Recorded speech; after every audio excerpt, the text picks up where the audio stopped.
Bueno, les agradezco a los organizadores primero la invitación y también le agradezco la exposición al profesor Sanabria. Creo que para los chilenos esta exposición no nos trae buenas noticias, especialmente para nosotros. Una economía especialmente abierta a las formas de globalización que aquí se están declarando en repliegue. Entonces, de algún modo creo que hay que hacerse cargo de en qué parte quedamos de este entramado.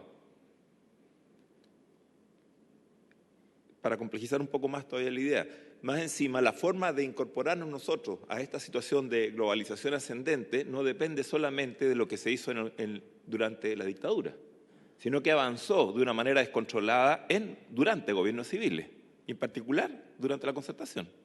Estaba viendo aquí una foto del presidente Frei, además suscribimos acuerdos de esto y que nos incorporamos como un país primario exportador, pero además en una modalidad productiva particularmente susceptible a los vaivenes financiarizados, es decir, una economía especialmente desprotegida de los ciclos, de las fórmulas más especulativas que adoptaba la situación financiera.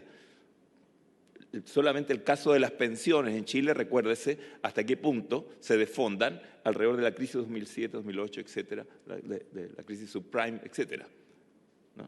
Y genera en este país un golpe como prácticamente no existe en el resto de América Latina.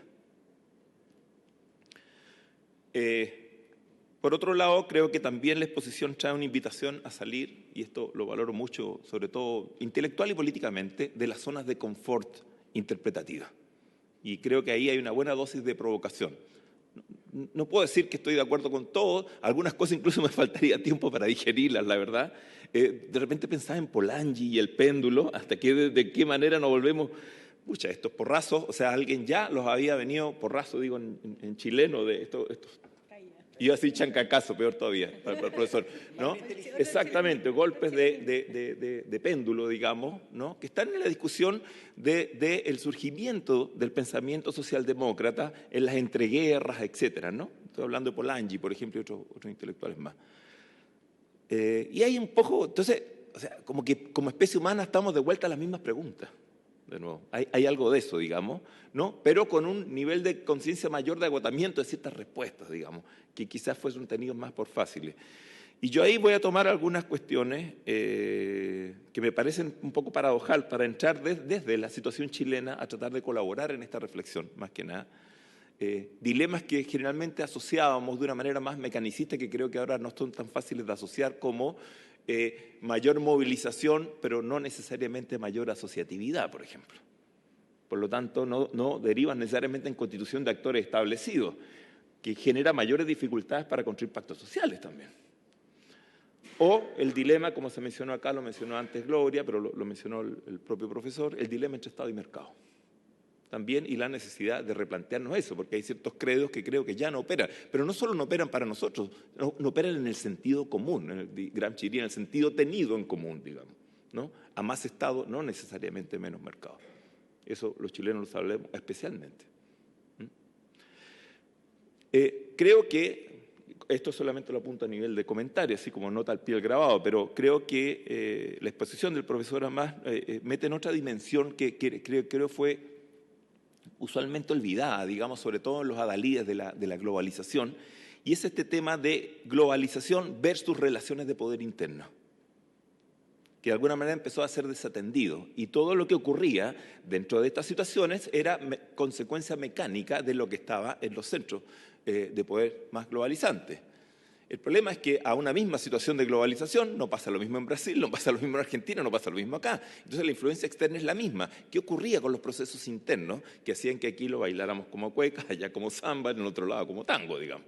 Entonces, y ahí hay un problema que remite, me parece a mí, y esto creo que es lo provocativo, una de las cuestiones provocativas de la exposición, al agotamiento y a la redefinición de los bloques históricos. Es decir, de los entramados del poder interno, que resignifican entonces uno y un mismo impulso externo globalizador, pero que de alguna manera su bajada interna después tiene que ver con situaciones que tienen que ver con los entramados de poder, como decía, que operan en estas sociedades. Por lo tanto, la situación, por ejemplo, argentina, brasileña o chilena no es la misma en este momento, ¿no? el dilema en que está metido la discusión del peronismo, por ejemplo, en Argentina, ¿no? Cómo aceleran en un momento dado la neoliberalización, con Menem, después cómo retrucan hacia atrás con la etapa Kirchner, etcétera, todo dentro del mismo peronismo. Entonces el tema del nacionalismo en América Latina es distinto incluso a los nacionalismos que se están tomando en cuenta en las experiencias más globales. O por ejemplo, ahora de alguna manera Andrés Manuel López Obrador, AMLO, en México. ¿Hasta qué punto son los orígenes o no de recuperación de ciertas viejas herencias priistas o no? O bueno, en general toda esa emergencia viene de ahí, ¿no? De ese México, como dicen ellos, ¿no? Tan lejos de Dios y tan cerca de los Estados Unidos, como dicen ellos. Entonces vuelve ese nacionalismo, vuelve esa cuestión, digamos, pero en un contexto muy distinto. En Chile creo que asistimos un poco a la paradoja entre comillas, de una alta propensión a la movilización, ¿no? Por muy disímiles temas, por lo menos desde el 2006 en adelante, llevamos más de una década de tasas de movilización altísimas comparadas, por ejemplo, con los años 90, ¿no? Hoy un movimiento estudiantil como el del año 97 de la era Rocco, recuerdo yo que era entre 20.000 y 30.000 estudiantes, hoy sería un fracaso. Una movilización entre 20.000 y 30.000 estudiantes sería un fracaso atroz. Si no supera los 350.000 o 450.000, a eso ya nos acostumbramos, ¿no? Pero al lado de esa alta propensión a la movilización hay una muy baja tasa de propensión a la asociatividad. Por lo tanto, no es una condición de alta movilización en las condiciones históricas en las que estábamos acostumbrados a operar. Por el contrario, o sea, al lado de una situación de cambios culturales muy acelerados en la sociedad chilena, tenemos incluso una demanda, dos demandas que quizás, dos campos de demanda que podríamos haber situado como aparentemente contradictorios quizás en otro tiempo y que tienen que ver con la desidentificación con el Estado, que es, por un lado, derechos sociales universales, y eso implica una constricción en el fondo política a los procesos de mercantilización de la vida cotidiana, pero por otro lado, a la misma vez, mayor autonomía individual. En una enorme cantidad de planos, mayor autonomía individual, un tema complejísimo para la vieja izquierda del siglo XX, una izquierda del siglo XX que estaba acostumbrada a sacrificar la libertad individual en nombre de la igualdad, ¿no? Y promover procesos de homogenización forzados. Hoy implica lidiar con un individuo en otras condiciones. Y eso hay que asumirlo. Y ahí se entronca entonces, me parece a mí, otro elemento. Como yo decía, a más Estado, es decir, sobre todo a un aumento feroz del gasto social estatal, durante los 90, resulta que no tuvimos una reconstrucción, lo más mínimo, de los viejos servicios sociales estatales, ni de la vieja protección estatal. Lo que tuvimos fue un aumento extraordinario de subsidios a oferentes privados que entraban a reemplazar esos servicios estatales, clínicas privadas, universidades privadas, etcétera, lo que se conoce como voucher, ¿no? Y floreció un tremendo, yo le llamo capitalismo de servicio público, ¿no? Empresas privadas, ¿no? Que dependen del gasto social estatal, ¿no? A más Estado no hubo necesariamente menos mercado. Hoy es complicado intentar responder o que la oferta política nuestra sea para solamente más Estado, porque a este tipo de demandas ciudadanas no le basta, va a preguntar qué Estado.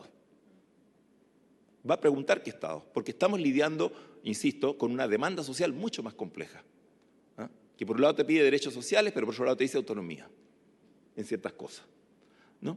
Entonces, y ahí yo diría que en el caso chileno, por lo menos, reconozco que en otros casos no es así, en el caso chileno yo no estaría de acuerdo con este ascenso o explosión de una derecha.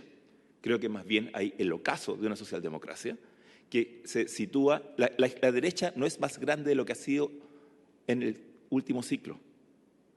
No hay un aumento sustantivo de la votación de derecha. Lo que hay es una caída sistemática de las otras votaciones, que es distinto.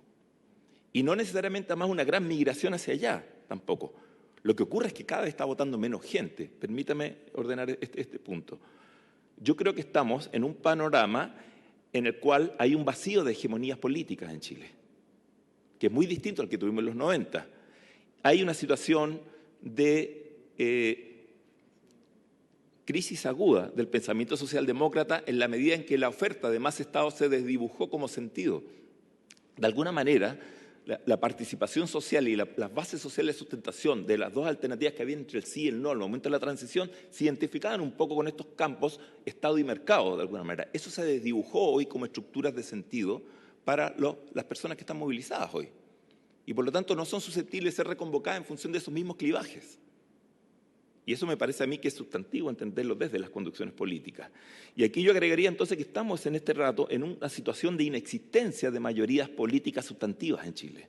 Al contrario, estamos en una situación de agudo distanciamiento entre política y sociedad, porque tenemos los porcentajes de participación política y de votación más bajos de América Latina, lejos más bajos. Cuando se compara nuestra situación con la española, yo siempre alego lo siguiente: allá están votaciones de 75, 77, 78% tasa de participación electoral. Aquí no llegamos ni a la mitad. Ni a la mitad, ¿no? El gobierno anterior de Bachelet ya tenía una tasa de un 4% respaldo de los votos posibles. Piñera lo mismo, 24,6, 24,7. ¿No? El resto son, insisto, los porcentajes que se cifran en torno al total que votó, pero no al que no votó. Si a eso más encima le agregamos que hay voto cruzado muy fuerte, o gente que vota por una coalición en primera vuelta y vota por la otra coalición en segunda vuelta, o vota por el candidato parlamentario de una coalición y por el candidato presidencial de la otra coalición, eso profundiza en lo que los politólogos llaman la disolución de las lealtades políticas duras. Eso todavía ahonda más todavía el porcentaje de distancia entre política y sociedad.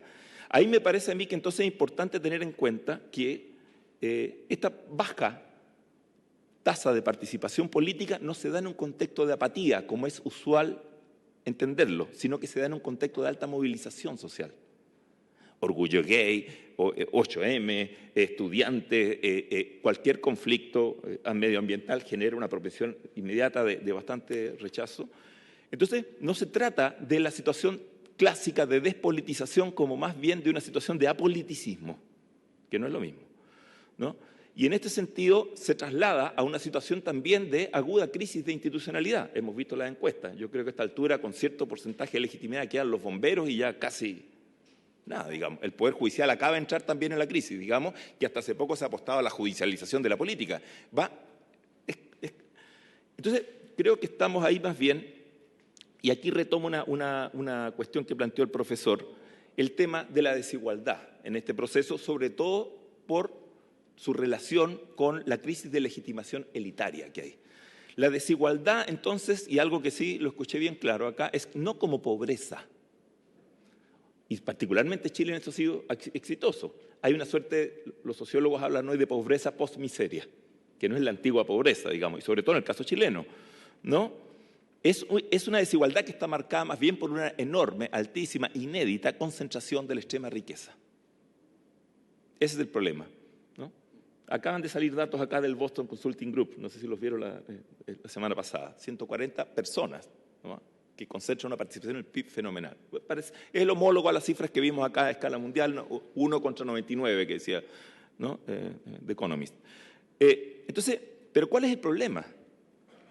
¿En qué medida esa concentración de la riqueza se debe simplemente a situaciones, comillas, de libre mercado, o más bien se debe a una concentración política de las oportunidades? Es una situación estamental, digamos, ¿no? En la medida en que entonces hay una captura de esas condiciones de concentración, lo que se produce también es un desencanto elitario generalizado, que se traslada a una cierta crisis de legitimidad de las instituciones en la sociedad. Que en principio, así como así, nadie se podría vanagloriar lisa y abiertamente de eso, sencillamente. Lo que interpela es a su interpretación, más bien, ¿no? En ese contexto, entonces, termino brevemente, porque lo que se instala es un vacío agudo de representación política. El caso particular de las fuerzas políticas emergentes, y en particular en el caso del Frente Amplio, digamos, yo diría que es una posibilidad no concretada de avanzar sobre esos vacíos políticos de representación. Es una posibilidad abierta, pero no concretada, de llenar ese vacío político pendiente. Yo diría, y con esto concluyo, que en lo que estamos con esta sumatoria y con este resumen de cuestiones es en el ocaso de un ciclo, en el fin de un ciclo, y hay que terminar de asumirlo, que muchas veces las burocracias políticas no lo asumen, tardan en asumirlo. Y el desafío entonces es pensar un nuevo ciclo y sobre todo pensar, por donde partí, un nuevo bloque histórico. Hay que pensar un nuevo bloque histórico, porque ya los dilemas no son los dilemas de la transición, ¿no? Y pensar un nuevo bloque histórico, entonces, me parece a mí que es el mayor, quizás, de los desafíos que nos interpela. Muchas gracias.